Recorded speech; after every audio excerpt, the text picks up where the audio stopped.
Being something of an amateur film geek, and of course coming from Lore Mom, who is a huge film geek, uh, being able to look at this film and the whole of the Dollars trilogy, actually, which will be next week, or I shouldn't say next week. The next Friday Rumination and the next Friday Rumination after that will be the rest of the Dollars trilogy. This was a treat. Being able to go through back through this page of history was awesome, and I could kind of see how and why. Well, several things kind of became as popular and interesting as they are. Before I go into any of that, I want to say, for those curious, no, this was not the version that had the new intro. For those of you not aware of what I'm talking about, some executives were like, this movie doesn't explain any motivations for the main character.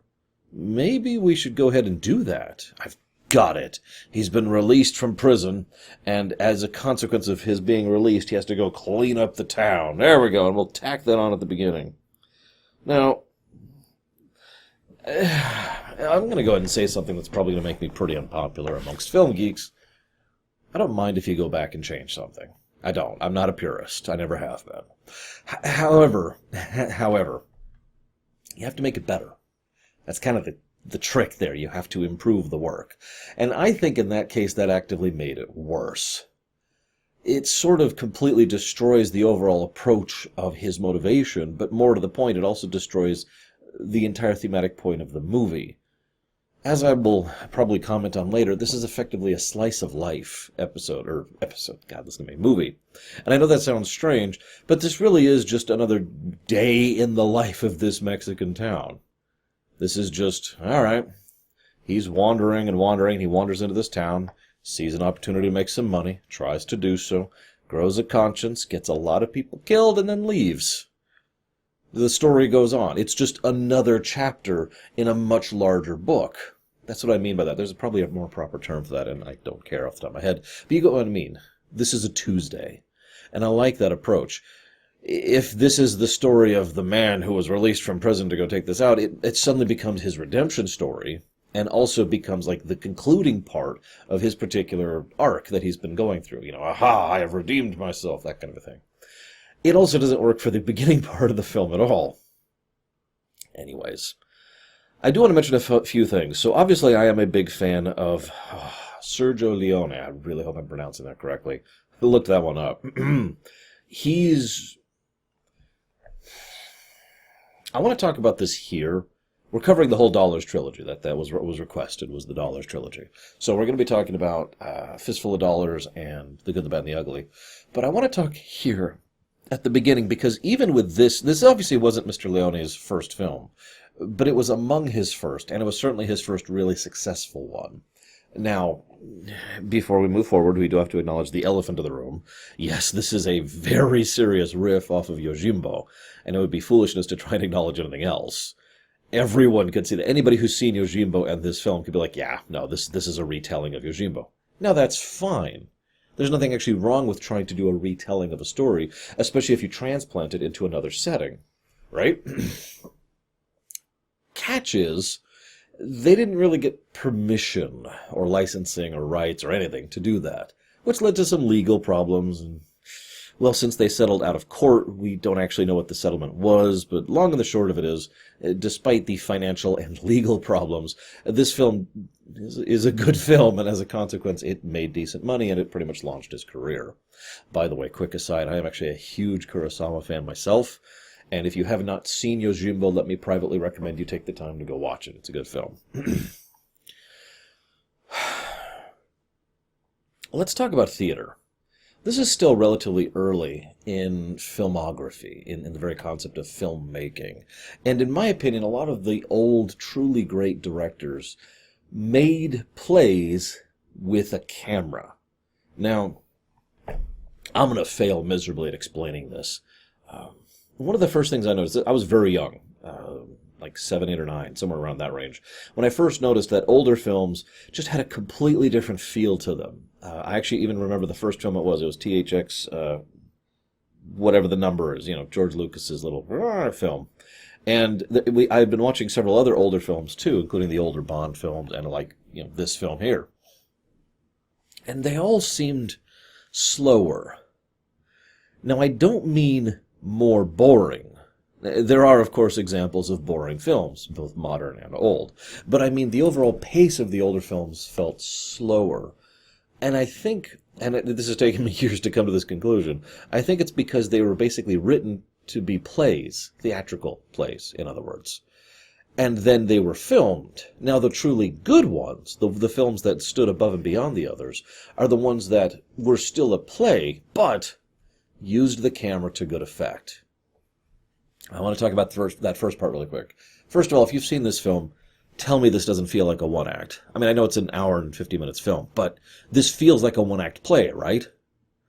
Maybe not a one-act. I suppose you could probably stretch this out to a full three-act play, but you see what I'm talking about. There, in fact, are three definitive acts in the play, so I suppose I shouldn't call it a one-act. But can't you see this? Can't you just close your eyes for a second? Picture the stage. Wanders onto the stage, stands there. You just kind of stand there on the right side of the stage. People walk on the left side of the stage. They start doing their scene. And then they leave, and then it cuts back to the people on the other side of the stage, and they're like, wow, could be a situation to make some money. Can't you picture that? And I know what you're thinking. Lord, you could say that about a lot of movies. Well, honestly, I disagree. I think most of the older films, and I mean the really older films, we're talking 40s, 50s, 60s, 70s, not even in 70s, honestly, 40, 50, 60s range, are the ones that have that feel to it. Now, again, that's not a complaint. This is especially true in the way the dialogue tends to be constructed. There's a lot of with regards to the tempo of how people talk to each other. That feels very much like a stage play. People just basically waiting for their cue to launch into their next line kind of a deal. This is funny, of course, since this film was dubbed over, but you get my point. So that would just be a film, or excuse me, God, I'm just screwing up everything today. That would just be a play at that point.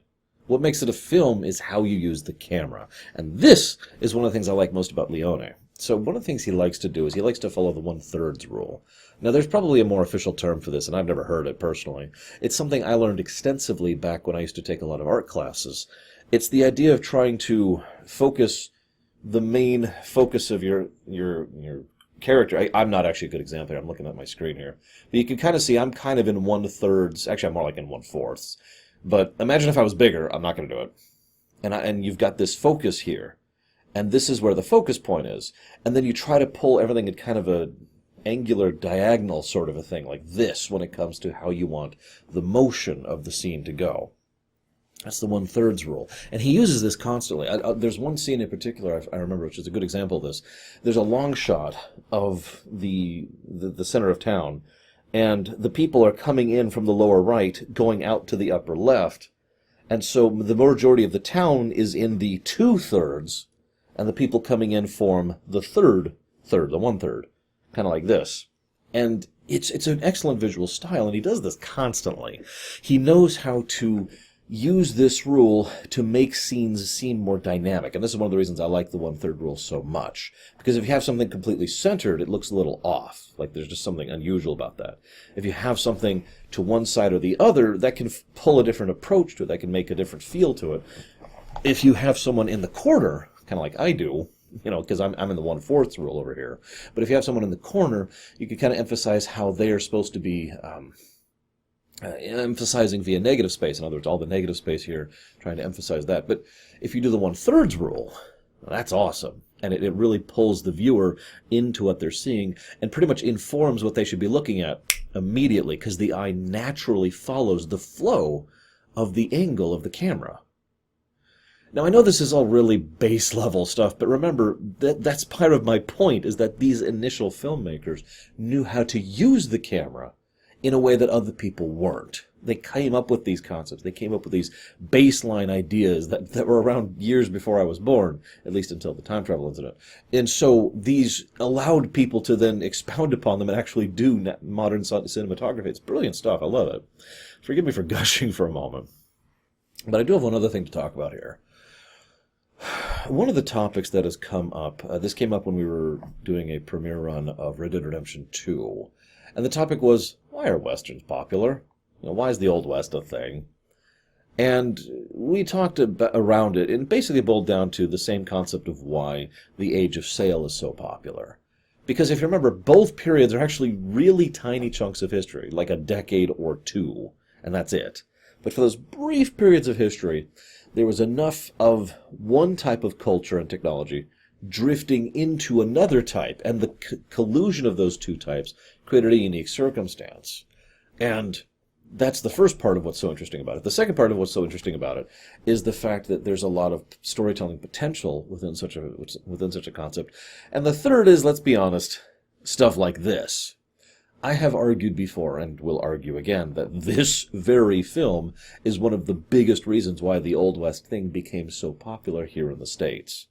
Now, yes, obviously there had been Old West stuff before this. I'm not trying to say there hadn't. Even Clint Eastwood had been in Westerns before this. But I still think that this is the film that really made it explode in popularity, and more to the point, solidified itself within culture, within the concept of the Old West. There's also a lot of very typical, how do I phrase this? I don't know how to phrase this. There's a lot of typical archetypes and tropes that are used here because they were basically being invented back in this era. Again, Yojimbo, but you get my point. In fact, the third film in this trilogy we'll be looking at actually invented multiple cliches that many, many other more modern films would take on a point of using. But I don't want to get onto that film. Let's talk about the film itself. Let's talk about the film itself.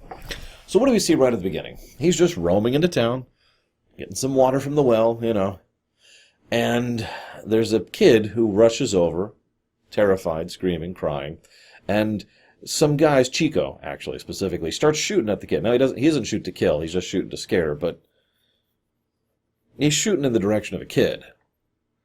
This is another thing this film does a lot of, establishment. And it usually establishes a character right in their first scene. So the first thing we see of Chico is that he's a thuggish, horrible brute, right? We also see, the kid running off, and the father, whose name I don't actually remember, and Marisol. We see her briefly. And by the way, just to make things simple, I'm going to go ahead and refer to the main character as Joe. Is that okay? Because if I say the man with no name each time, it's going to get a little old, and if I say Eastwood each time, so Joe. Points if you get it. Now, Joe, he's just staying out of it. Don't know what's going on there. It's kind of messed up, but, I'm just going to be over here. Didn't see nothing. Walks into town. First person he meets is Silvanito. Now, Silvanito is probably my favorite character in this film. I would say there's actually one other character that contests that. What I find most interesting is, once again, we see establishment. He shows up. What's the first thing he does? He's welcoming, food, drink. Yeah, we got that, sure. You should leave, though. No, seriously, you should. Why aren't you leaving? Why aren't you leaving? And he starts just talking about the town to this guy. What we see, and I think this is part of what I like about the character, he's just a good person. He's just a basic good person. He even offers him the food and drink effectively for free if he'll just take his advice and get the hell out of Dodge. There's also a lot of approach in the visual style to try and get across just how... what's the wording I want to use here? How dilapidated this place is. Now, this is important because this place is swimming in money. At least certain individuals within this place are swimming in money. And, of course, I would be remiss if I did not point out the obvious visual disparity between the two factions. Ramon's crew, the Rojos, they're, yes, but they've also got lots of food and lots of drink and lots of guns and lots of men. So you can kind of see where they've spent their money. By contrast, the Baxters, they're, yes, we've got money and elegance and nice outfits, and we're dressed nicely, and we have a nice house with accoutrements all over the place, and you can see where they spend their money. It's a nice, again, it's part of that visual distinction and disparity that they put on display. They never have to say it out loud. They never have to say, so you say. But what they do say is that this is a town that has two bosses. And what I love about that is they don't have to explain that at all. They do explain it a little bit. There's a lot of gun running, there's a lot of liquor running. One faction wants the other faction runs the other. And that's just a problem. The implication immediately there is that most towns in this era have one boss. And the one boss runs things, and then things are smooth. 2 bosses, well, that means we've got kind of a Sith situation going on, don't we? With a lot of scrabbling over each other for power and position. Now, what's doubly interesting about this is the Baxters, by all account... hang on, is it Baxters or Daxters? I think it's Baxters. Pretty sure. I should look this up. I'm going to topic. They certainly seem to be the more civilized kind. But more to the point, they seem to be a lot less interested in trying to butcher or kill the other side. Now, that's also interesting because the other side is far more violent and far more brutal. In fact, one of the things I find strangest about this entire situation is usually when this kind of thing is shown, the 2 sides are shown as equally complicit and equally bad, right? That doesn't seem to really be the case here. It is Baxters. I was right. Gosh darn it. Because the Baxters universally seem to be decent folk, and the Rojos seem to be pretty universally horrible folk. I could comment on that, but let's move on for now. Moving on.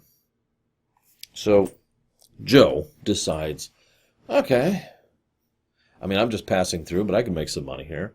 That's the goal, right? He is literally a wanderer. He is the old Western version of an adventurer. So he sees a quest hook in town, and he decides to do something about it. And you can kind of see why I say this has that whole slice of life feel to it. This is a Tuesday for him. So he's like, all right, Mr. Rojo, I don't work cheap. And then he walks over to the Baxters, and he talks to them for a bit. Now, I'm curious, and I'm going to ask a couple questions of you guys in this one. Do you think he actually wanted to give them a chance to apologize to his mule? Or was he just trying to provoke them into a fight? I don't know. Up to you. But either way, he just shoots them dead. Now, this establishes 2 things. 1, he knows how to plan ahead and he's smart. And 2, he is a damned quick draw, a damned accurate shot. And that makes him an incredibly deadly person. Several people in this film mention that. But unlike... well, I don't want to name names. Unlike other films... all of his credentials, so to speak, are established on camera. The film shows how competent he is on a regular basis. Not to skip ahead too much, but there's a scene later where he's being tortured. Torture. And then they're like, ha, okay, leave him. We will come back in the morning to torture him some more. So they leave. And then a few of them come back to go torture him some more. And despite being outnumbered, outgunned, overpowered, weak, hurting, he manages to outthink his way through his opponents by first, the barrels, killing Chico, much deserved, and second, by the fire, setting fire to the place and then closing the door. I only point that example out because it's probably my personal favorite example of him showing that he is, ow. That hurt. That he is better than his opponents. I might edit that out. He manages to completely outmaneuver everyone around him constantly. And he also knows how to play his opponent. When he's... I'm getting too far ahead of myself a little bit, but when he does the final showdown against Ramon, he constantly is taunting him. The heart. The heart. You got to shoot the heart. No, you're missing. You're not hitting the heart. You're not hitting the heart, man. It's the only way you're going to take me down. You told me that. Nope, see, I'm still going. It's not working. You got to go for the heart, buddy. And he does that because if Ramon decided to shoot him in the legs, or the arms, or the head, that would have been endgame. So he manages to out-psychologically play Ramon, right up until Ramon runs out of cartridges. Oh, and then he kills everyone but Ramon. I'm getting way ahead of myself, though. Let's rewind a lot. So then we meet Miguel of the Rojos, and he's immediately a yes man. It's actually funny because at first glance you might think that, because we are introduced to both Miguel and then Esteban in very short order. You might think Miguel is the smart one and Esteban's the stupid one, but it's actually more like Miguel is the, yes, of course, and Esteban is the stupid one. Because if you pay attention to everything Miguel says, he's talking about just, we need to maintain the status quo. We can't move everything. We can't change anything. This guy is very dangerous, and I don't want anything disrupting anything, okay? Everything has to stay nice and steady for what's coming. When Ramon comes back, nothing's going to have changed. I need to please the boss. Lick boot, lick boot. It's all there in his dialogue and the way he portrays himself. Esteban, who is probably loyal to Ramon, he's just a thug in the similar vein to Chico. You'll notice that in both of the torture scenes in this film, Esteban's just laughing, just enjoying it. He's also the last person to die, but I'll get to that later. So, look at my notes here. I do like how they mention how dangerous Mr. Joe is. I also like Joe's reaction to the sheriff thing. I'm the sheriff. Okay, well, I won't shoot you then. Sheriff doesn't try to shoot him back or do anything. He just flashes a badge. He does it almost feebly. You can kind of see the variance there. If I were to use such terminology of mine own, I would say that the Baxters are politically powerful and the Rojos are personally powerful. And that's probably why things go the way they go, but I'm getting off topic. Then we are introduced to Ramon. Actually, just before we're introduced to Ramon, let me rewind a second. He's offered a place to stay at the Rojo place, and he decides, nope, I'm out. Peace. Why? I got other stuff going on. He also later on returns the money to Miguel. Now, I point both of these points out because it helps to show how smart he is. If he'd kept the money, then they would have been far more inclined to run after him and kill him with sticks. And in fact, if he had decided to stay there, he would be at their mercy, effectively. All he would have to do is fall asleep under the bad circumstances, and there you go, he's frickin' dead. So instead, he decides to stay with the one and only person in town who's actually been pretty cool with him, Silvanito, who is awesome. I wish I had more to say about him. He's just an awesome character. Then we're introduced to Ramon. Now notice how Ramon is introduced. Gleefully gunning people down with a gun that doesn't work that way. In what is supposed to be a good faith thing, in order to blame it on the others in order to steal their gold. This is a trade-off between the U.S. military and, I suppose, the Mexican military, the cavalry. And the two sides were supposed to do this, and Ramon has taken over for the U.S. military and is going to stage it as if they both killed each other. So he kills two entire, I would say, platoons worth of troops, and does so basically as a sneak attack. And he seems to be enjoying himself. He's all too eager to gun them down. This establishes Ramon's personality very quickly. Then we see the one Mexican troop trying to run on horseback. Then he pulls out his rifle and shoots him one shot, no problem. This establishes his competency with that rifle. That'll be a recurring trend for him, because he really favors that thing. Winchester, I want to say. I'm not actually sure about that. Don't quote me. The movie kind of moves forward a little bit, and I don't have much to say about a lot of the specifics here.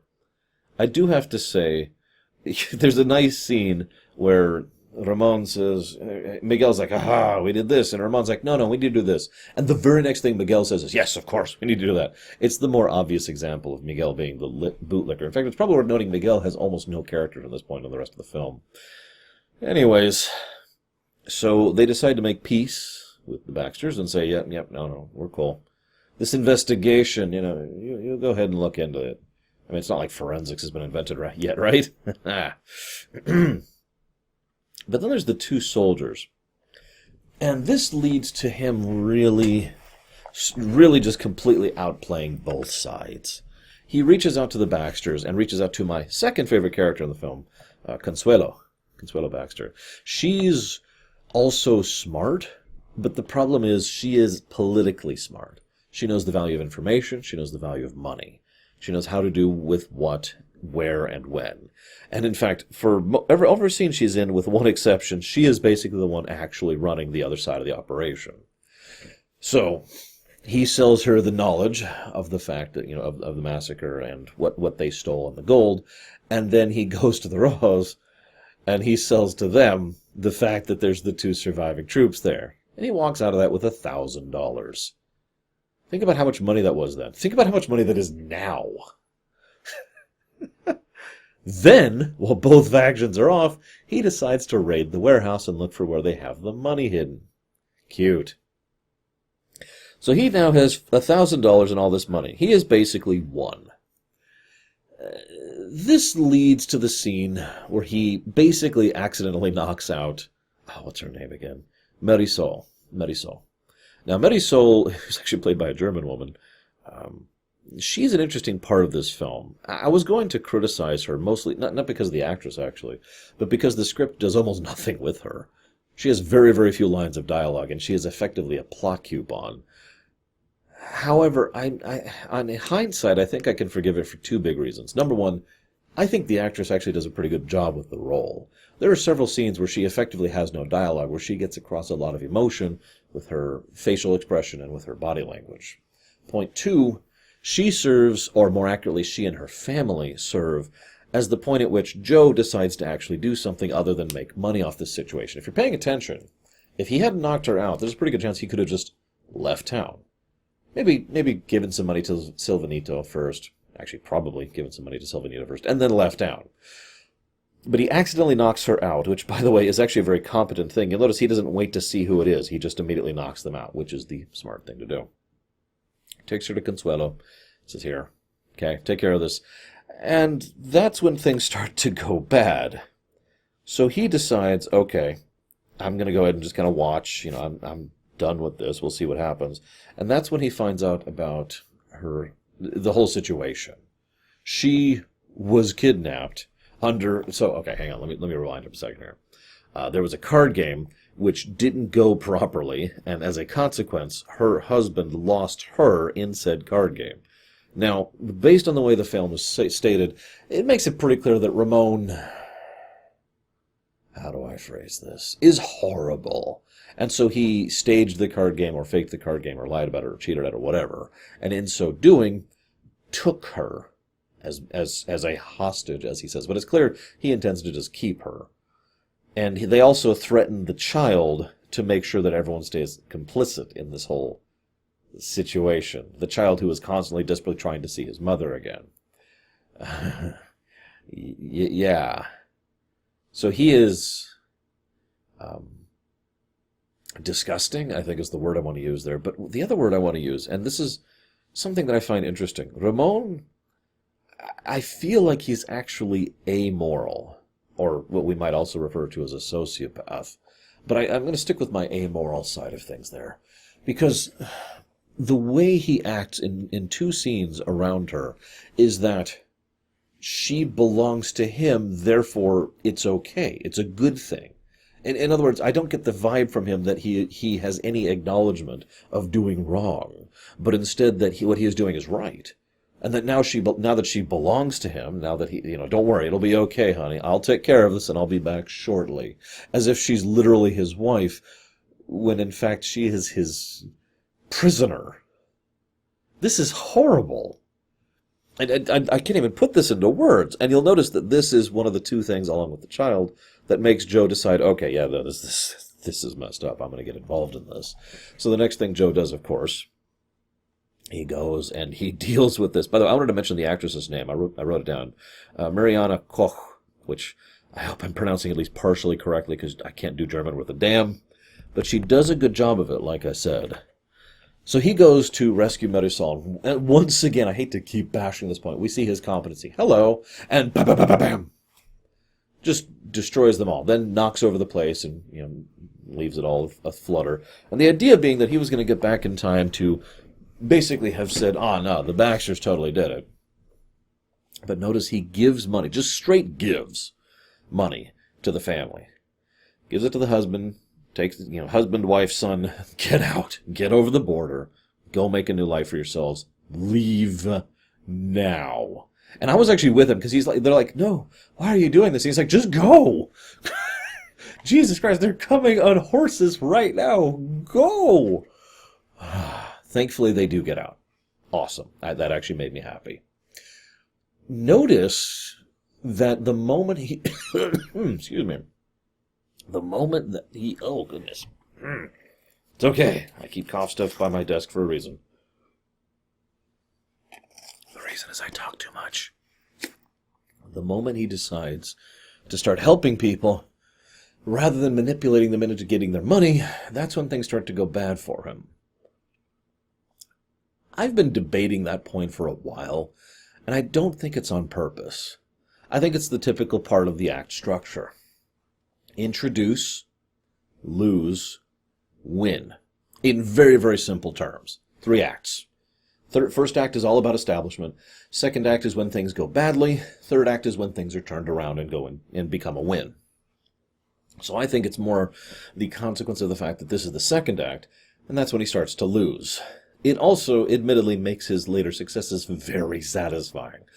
I will go ahead and go so far as to say that I don't think at any point he comes across as either Mary Sue, or that he just wins because the villains are stupid or because of plot.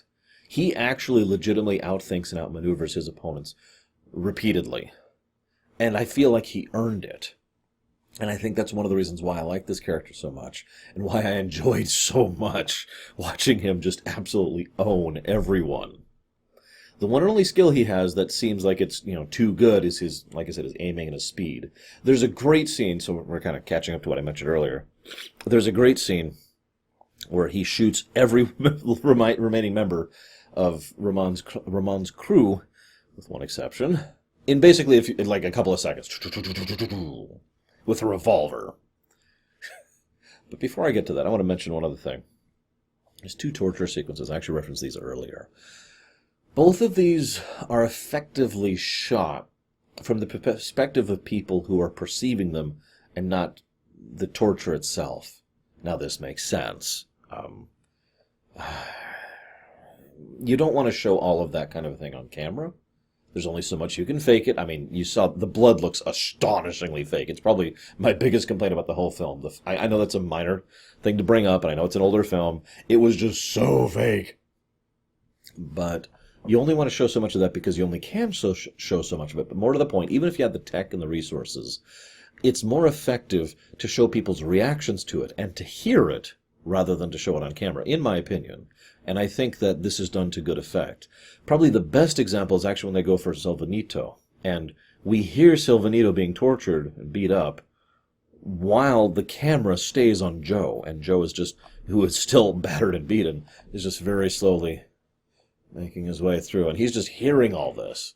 And you can tell he is not happy about this whole situation. You'll note that, by the way, once again, he had the opportunity to just bail. He's got tons of money. He could just bail and get out of town and do whatever he wants. You could argue he didn't have the money anymore, but either way, it is my opinion that he stays and settles things. Yeah, sure, revenge. But also because he didn't want to leave Silvanito to literally hang. There's the Baxter Massacre. I have a note here in my notes.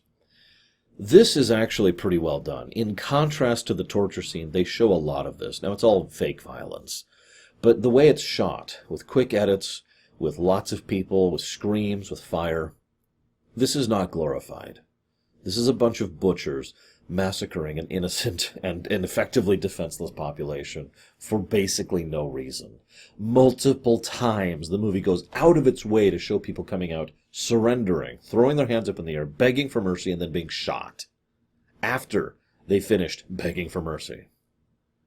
There is something really messed up about that scene. It's very powerful. It gets across exactly its point. And again, it gets back to the idea of just how horrible Ramon really is. It is the final establishing point of his character. In fact, you could say the literal final point of his establishment is when he shoots Consuelo. Just, and that's the end of her. So just before she gets shot, by the way, she says, "I hope you die spitting blood." Funny how that worked out. Then Perot gets more screen time. Now, I didn't have much to say about him. He's an interesting character in his own right. He strikes me as someone who's completely ambivalent to all of this. It's all just business to him. He ends up helping because, why not, I mean, this guy will work with me, so that's a good thing. It's not like Ramon will work with me, so I'm with it. I already mentioned this, but it bears repeating. The final duel is a really great scene. I will actually freely admit, the first time I ever saw this scene was in Back to the Future 2. Go ahead, make fun. It's okay, I deserve it. But make of this what you will. It was such an interesting scene that it made me actually ask Mom, and this actually started why I got into this film. I was like, well, what's that film from? She's like, I can't remember. It's one of those old Eastwood films, and we ended up looking it up. It's like, aha! Can we rent that? Do they have that at the rental store? They did. Go figure. So we ended up watching this one. It's a great scene. It takes a long time establishing itself, and it shows how Ramon is not actually that smart, put simply. He is not someone who is the equal in intellect of his opponent. He is not someone who can actually deal with any kind of unusual circumstance. Now, I'm saying this weirdly. What I mean by this is we see that Eastwood's character, Joe, I am saying it right, Ramon. I keep doubting myself. Joe is someone who, under dire circumstances, still manages to outmaneuver and outthink his opponents. Ramon crumbles completely when he is confronted with something he can't deal with. You'll notice also Ramon, despite his constant statement of, I'm the smart one, I'm the intelligent one of the group, I'm the one who makes the calls, he's actually pretty simplistic in his approach. He uses brute force, and he uses brute pain. And that's basically it. This woman is mine. I'll kill your son if she's not mine. Okay, you're going to tell me what I need, and we're going to beat you up until you tell me. And then we're going to beat him up until you tell me. And then we're going to kill all these people until they tell me. And then we're going to beat him up until we tell me. We're just going to keep brute forcing our way through the situation. So he keeps shooting for that heart. It's the only reason this works. If Ramon was actually more competent and had a brain, he'd probably shoot for the head after the last few shots didn't work. But thankfully it doesn't work that way. The magazine runs dry. And Joe owns the hell out of him. You notice this is probably the one mistake Joe makes in the whole bit. He insists on getting revenge. He says, all right, so here's your rifle, load up. I got my revolver, I'll load up. We'll see who wins. Bam! Die spitting blood. And then at the last bit, I referenced this earlier, Esteban is actually the last one to die. That actually made me go, really? Until I saw the one who killed him, which was Silvanito. Remember, Esteban was the cruel one, the one who was constantly laughing and torturing.